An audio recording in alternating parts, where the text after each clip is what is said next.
Hello, everyone. Good morning, good afternoon, good evening. My name is Greg Cochran, and I'm the Executive Vice President for Pilco and Associates.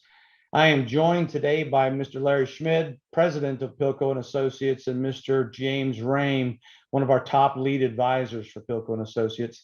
The subject that we'll be covering in today's Leadership Series video, challenged sites. How do you recognize the strong and the weak signals, and how do you manage through those things? Larry, we're going to begin with you in the detailed questions, but why don't you give us your background? Tell us about yourself before we get started. Yeah, sure. Thanks, Greg. Appreciate that. Yeah, so I've spent about 35 years in various operations roles. I started as a chemical engineer supporting plant operations and then progressed through various roles of increasing responsibility. So production leader, small site leader, large site leader, and then into global manufacturing leadership roles. My first 25 years were with Rohm and Haas, and came to Dow through acquisition in 2009. So I spent my last 10 years with Dow. And before retiring from Dow at the end of 2019, I was the global operations director for an envelope of businesses that covered, or we had responsibility for about roughly 70 or so sites in all four regions of the world. Excellent. Thank you, Larry. James, I said I was going to begin with Larry, but I lied. I'm going to begin with you. But before I do, tell us about yourself. I've been in the industry about 40 years. As Larry, increasing responsibilities through the years. When started in operations probably in about 1995, and then progressed through a head office assignment with Shell at that time, and then went to Motiva Refinery as a production manager, and then transferred or moved companies to Flint Hills Resources in 2010 and worked there, and then came back to Motiva during the acquisition of the Port Arthur site as the vice president and general manager of Motiva Chemical, and retired 6 to 8 months ago, around the 1st of October, and then have been consulting since then. And so that's kind of what my background is, and glad to be here with you today. Very good to have both of you here. Clearly, because of your resumes and where you've been and what you've done, you know a lot about the subject matter today. So let's get right into it. James, how do you describe a challenge site? What are some of the things you're going to normally see with a challenge site? It's they're real strong signals that I'm going to describe here, and everywhere you turn, they're just not meeting performance standards. People are getting hurt. You're having process safety incidents. Your environmental performance is below expectations. And truthfully, the plant's just not running well. With that and those strong signals, you're overall just don't have the operating discipline, and no matter poor equipment reliability, turnarounds are coming in over budget late. Just not good capital discipline. It didn't matter where you touch the site. There tends to be a performance gap between this site and maybe the rest of your fleet, or this site and the rest of their competitors, both of which are not good for you as the owner, as you're trying to lead that site to the future. So the things you just described, in my memory or in my experience, those are almost all train wrecks, right? Everything you talked about was a train wreck. Are you talking about everything's a train wreck, or just parts and pieces are a train wreck, or everything from A to Z? Generally, you're heading toward the train wreck where all things are not performing well. But in general, it starts in one area and it just continues to grow because you're not able to change the performance. And as you go through and look at the site, you realize that it's just a matter of time until you're probably going to have a bad day. And it's one of those where, be honest, I'd say frightens you, but it scares you a little about what the future could be if you do not turn the performance of the site. Yeah, maybe it's the proverbial what keeps you up at night that you're thinking about. Yeah, Larry, I've heard. I'm sorry, James, go ahead. I'm going to add to that. And when you're the site manager, you get kept up a lot at night. Yeah. You tend to get called a good bit at night, and there's a lot of stress associated with operating and leading a site that is a challenge site. Thanks, James. Larry, I've heard you talk a lot about what you refer to as weaker signals. James just talked about a lot of things that are probably these glaring examples of a challenge site. But what do you mean by weaker signals in a challenge site? Tell us about that. Yeah, sure. I'll touch on that here, but let me just back up a step. I think James hit on some very relevant, stronger signals. A lot of those resonated with me. We've had some within Pilco, some governance forums where we've, had good discussions on this particular topic around challenge sites. So the things we talk about with stronger signals, weaker signals, we've got some good materials on that certainly would give you more details that go well beyond what we discuss here today for a few minutes. But on the weaker side, this is an area where I think we need to pay a little bit closer attention to. Unlike the stronger signals that James was referring to, excuse me, those tend to be a little bit more measurable. They show up in the metrics and you can see it in the performance and so on and so forth. The weaker signals, you got to dig a little bit more to find those. And I would maybe touch on a couple. And as I said, we've got some more material that provides further details, but general employee relations would be one category that I would touch on. And then the second would be your personal, as a leader, your stress and frustration levels. If you have oversight for that challenge facility. So maybe the first one, when we talk about general employee relations, I think about things like just how well are the folks getting along within the site. You can actually see that and feel that pretty easy. Are there, if there's a union in place, are there a significant number of grievances that are at a higher level than what you would see with other sites or most of your sites? And even beyond the hourly level, how, you look at the professional staff, how are they working together? Is the teamwork there? Or are they kind of fighting each other?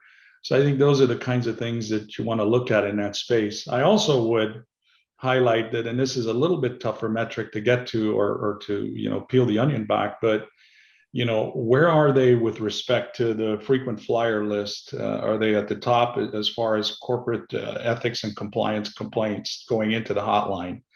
So that's a really important area to assess, and a little harder to get a look at, but one that I think you certainly need to look at closely.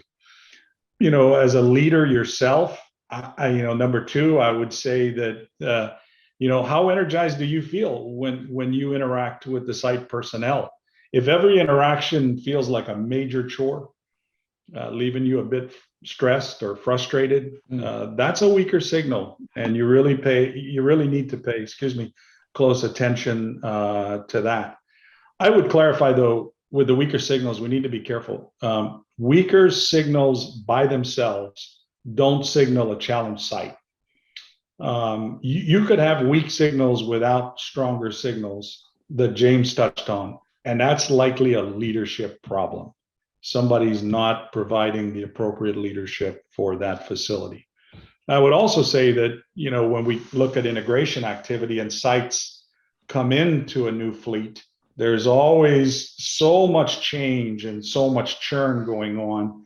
That's the time period that you need to look closely at who's lagging behind and who's falling into that, sort of challenge status with respect to integration type work, because it is a heavy workload and very, very challenging to any facility during that period as you integrate with the management systems and everything else. So those are a few of the weaker signals that I'd touch on. Could I ask a follow-up question real quick? Because I know you've been involved in both being acquired as well as being on the, the acquiring side. How long would you give, if let's say you just brought in 10 new sites into your fleet, as you mentioned, how long do you wait, or when do you read the tea leaves of, the data that says I've got a troubled site or a challenge site? Do you give them time? When do you do that?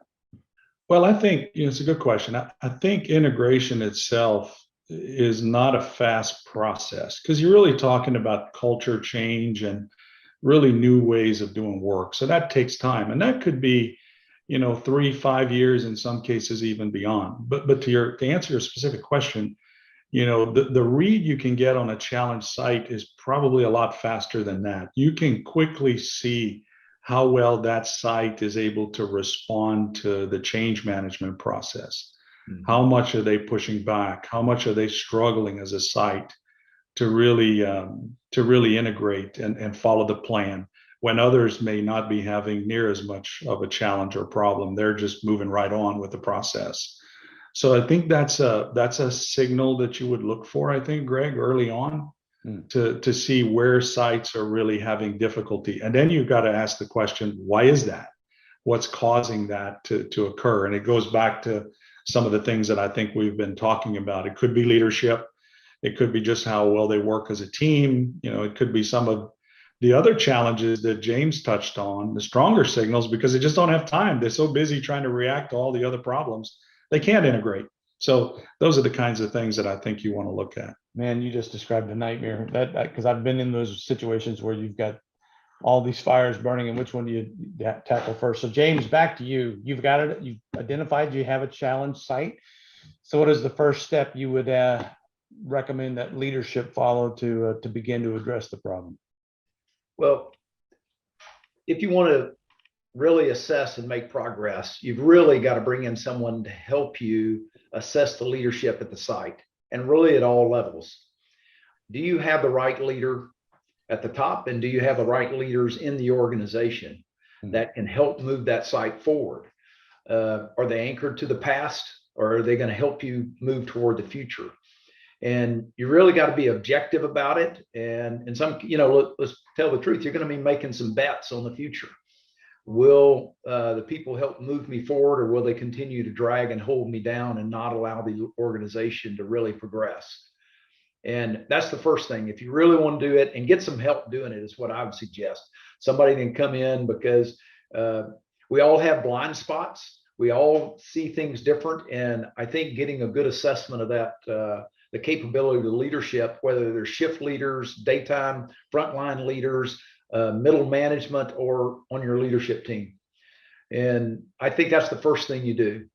And with that, on that challenge site, as quickly as you can, start stabilizing the site. Get where you have control of the site. It's not controlling you.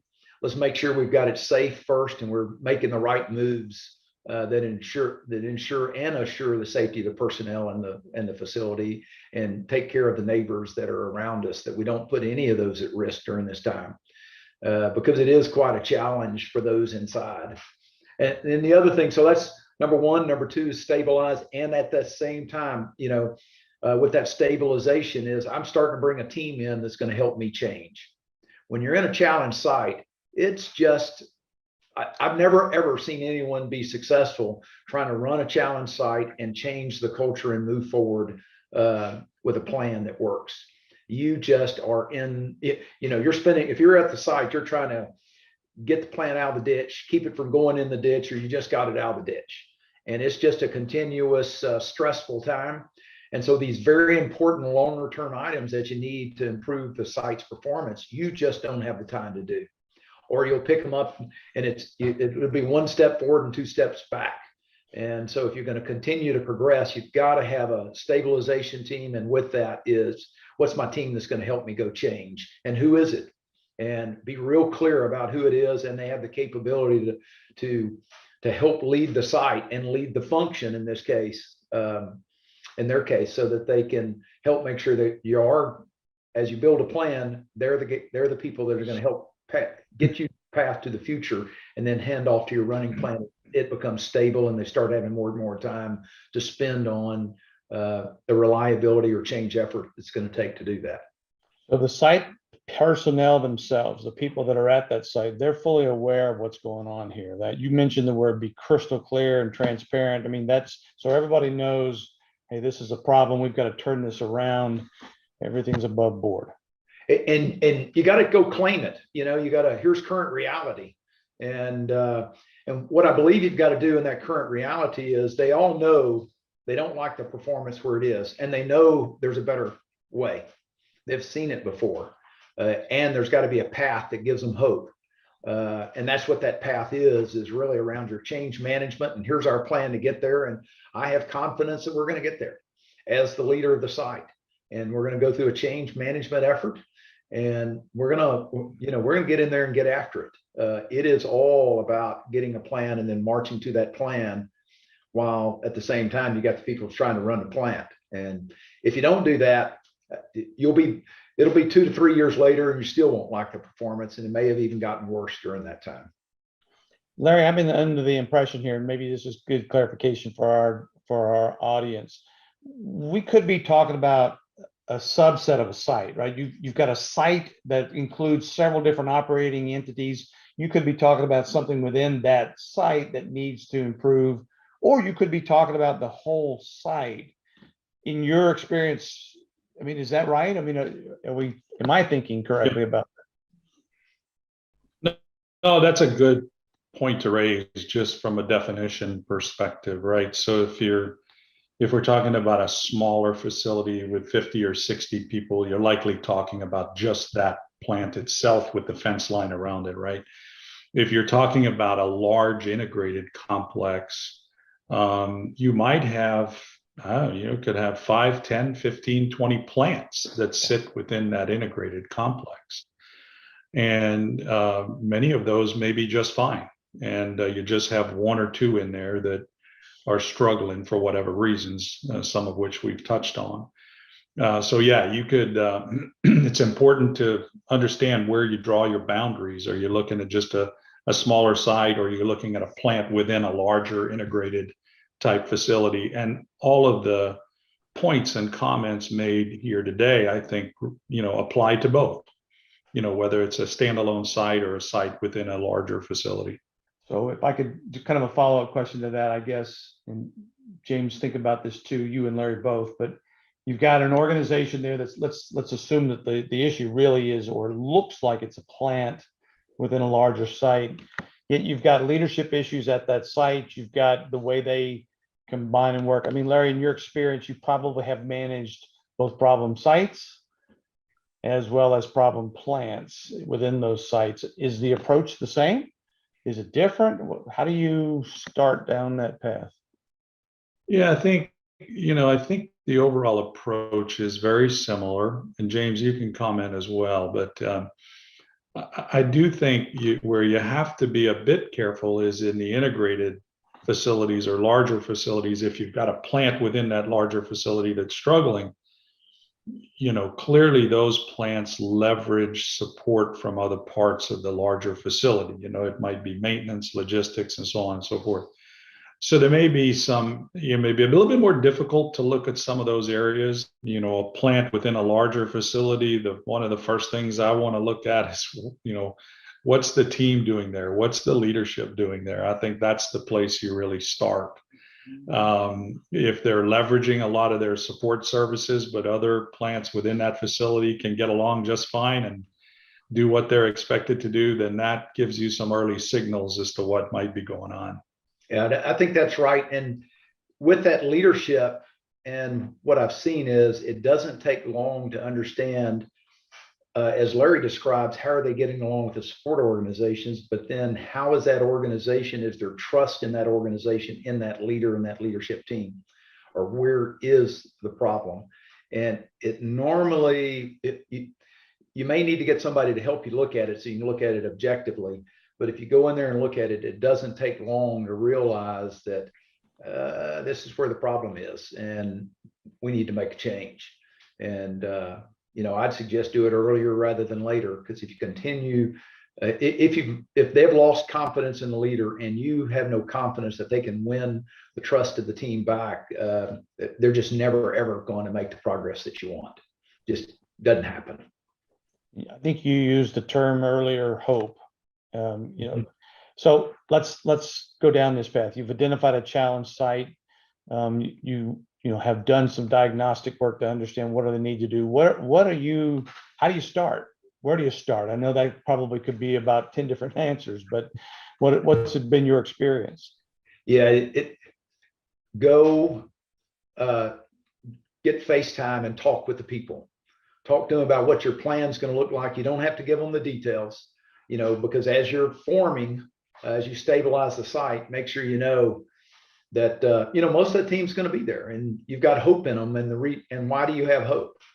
And you've got to help explain what your change management process is. And really, it is a change management process, and it's really about getting the people behind you, because you're not going to be able to do it all by yourself. And with that, you need to be bringing people behind you. And if you look at Kotter's change management book, which is one I'd suggest for everyone to read, is with that, you're basically laying your plan, your case for change. Why do we want to do this at all? We are not satisfied, and here's where we're not. Here's what current reality looks like. And then you'll talk about what the future looks like and why that's better, and why you want to get on the team to help us do that, because I'm going to need your help. I can't do it by myself. And you just work through the layers of the organization, and it's going to take a lot of face time. And I heard a quote the other day that has been resonating with me. The group is not going to accept the message until they trust and accept the messenger. And that's going to take time for that to occur. And I promise you, they know they're not kidding themselves. They're not winning. And when there are a challenge site, and that's where it is, you've got to go talk to them about what it is and why. And they can come along and give them some hope to get there. And if you don't have the hope, one of the weaker signals that there's kind of there is you're going to see change over a very good talent. They're going to have enough and they're going to leave. They're either going to get it. If it's in a bigger plant, they're going to try to find a way to get out by whatever means they can. If it's within a company, they're going to find a way to leave company and go to your competitors. And those are the kind of top talent that hurts, and so you've got to give them hope to make sure, there's going to be a better place. And we're going to go through there together. And I need your help to do that. That's my opinion. It's all about people and managing people through that time. Excellent. I couldn't agree with you more. Larry, you've got a lot of wisdom here, and you've done this many times over. What other words of wisdom would you share in terms of making progress and encouraging progress along the way? Yeah, I mean, I think, one is, I would say, the materials that we've put together on this topic have some really good areas that folks should really look at closely as you try to drive improvements. James touched on one point several times, worth, amplifying or just emphasizing maybe a bit more. And that is, we tend to think that a lot of these sites can change on their own. And that's a very difficult process. I think James said this well. I believe as well that you've got to have some kind of an external or objective type assessment. And external we've done some of this work within Philco. External doesn't have to be a consultant. It could be external from other sites or resources, around the world, from other facilities that operate very well. But you become a part of the problem within the facility, and being able to get out of that is very hard. The other, so apart from that amplification, the other couple things I would touch on is it's extremely important, in my experience, that you have the proper executive sponsorship. You got to have someone who has good operations background. They can oversee the improvements. And it's got to be someone who's going to be fully engaged and committed to see that facility improve. And that means they're in the monthly reviews, they're looking at all the metrics, they're challenging the team, they're right at the table. And then they have the ability not only to do that, but to then take the issues that they need to own as a leader, as a sponsor, as an executive sponsor, and go work that in the organization to get support, whether I need more resources or look, I'm going to spend a little bit more money in this space for a good reason, et cetera, making changes with people and that sort of thing. So I think that's the other piece of it. And then lastly, where we see, I think some folks get into trouble is always make sure you understand when you're fixing a site, what is the strategy for this site? Because people like to fix, and they will all come with good ideas and a lot of capital and the best of intentions to go improve this and improve that. And you could do all that work and you could still have a challenge site because you're disadvantaged either from a technology perspective, or you're in a bad position in terms of the ability to get raw materials in effectively at the right cost into that facility. So be careful with the level of fix. It doesn't necessarily have to be gold plated, and a gold plated fix may not get you anywhere. maybe a little bit up the measuring stick improvement wise, but not quite where you were hoping to get to. So I guess my last question, and we can open it up to whatever you guys want to just ad lib about, but have you ever seen a site go from being a challenge site, everything works, the improvement process works sufficiently, and suddenly they find themselves as a leader of the pack? Have you ever seen that kind of, last to first kind of progression? Yeah, a couple of times. And it's a journey. Let's not go kid ourselves. And it doesn't happen overnight. Mm-hmm. It's a multi-year journey. But it probably, is probably some of the most satisfying parts in my career, if you want to know the truth, because I was part of a team that did that. And I sure am not going to take credit for it, because I will tell you it was the team and getting them behind and really, Koch Industries uses a term called spontaneous order, where as we explained our vision and as we were trying to move forward, we got the people to understand where we were trying to go, and they knew how to step in there without being told to help us improve and help the team succeed. And when you start seeing that, it's a beautiful thing. And they all know what our mission is. We're real clear on it. They all know how they play on the team, and they know they're now playing to win, and they now see a path to be able to win. And I know I use a lot of sports analogies, and we've seen that before. And you're surprised on some of the sports team where some of the players went from their worst year to their best year, just with a change of manager and with a change of attitude. And winning begets winning. And the same thing applies to operating a challenge site.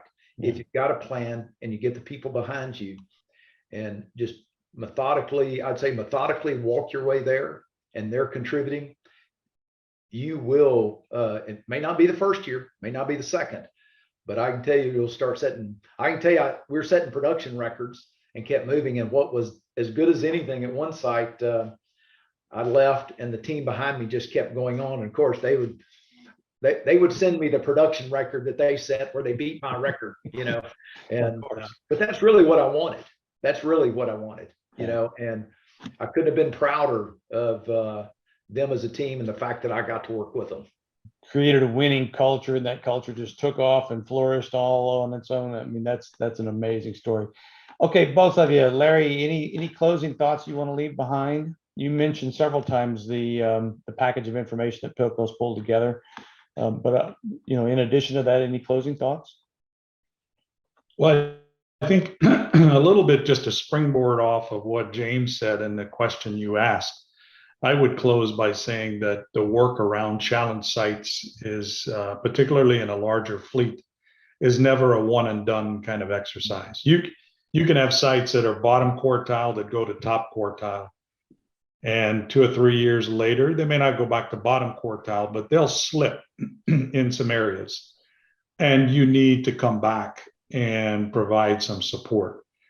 So it's, you will always see some movement, and you always have to be in tune to that. Again, it's not top to bottom necessarily as you progress, but they'll move around within that spectrum. And I think, the message there is make sure that you understand that movement, make sure that you understand what resources you have to support those sites. And I would even argue that, organizations ought to think about, particularly with larger fleets, building that into your management system. How do you measure where sites are in your fleet? And how do you know where you're going to need to focus your leadership and your attention to bring the operating capabilities up in a particular site? And knowing that you're going to be doing that on an ongoing basis. It's not going to be a one-stop shop where you're good for many, many years. So that's where I would leave it, Greg. I think that's probably a good way to kind of move on. Good wisdom. James, thoughts? Yeah, one thing that came to mind as Larry was talking and I heard it in the last several weeks, was people use the term luck. We're having bad luck, or they're having good luck. And I'd be flat honest, luck has nothing to do with it. And I recognize people may argue with me on that, but it's really, the harder I work, the more I'm focused, the luckier I get. And it's really about getting people behind you and understanding, whether it's how humans and human factors, and how can I help the team get lined behind what we're trying to do, and get the organization to work. And when you do, then you tend to perform a good bit better, and making sure you do that. And I'm just not a believer that it's bad luck or good luck. And so when you hear those words, just thinking through, okay, how do we help give good luck? And it's really getting a plan and driving against that plan, and being real clear and crystal clear about what we need to do to move forward. I'd stop it with that, I think. I appreciate that, both of you. I think as we started off saying, you guys have been there, done that. You've got decades worth of experience in managing a large organization, large fleet of activities. Larry and James, both, thank you so much for what you've said. I do want to come back to one thing that both of them mentioned. Pilko and Associates does have a package of information that talks about the stronger signals, the weaker signals. What are some of the leadership attributes that need to be improved? And how do you measure progress along that journey? If you are interested in getting that, let us know. You can email me at cochran@pilco.com, or you can come to our website, www.pilco.com, and we'll be more than happy to send you that information. Again, we want to thank you for your time today, and we hope that you and your family are healthy and stay healthy in the COVID period. Thank you.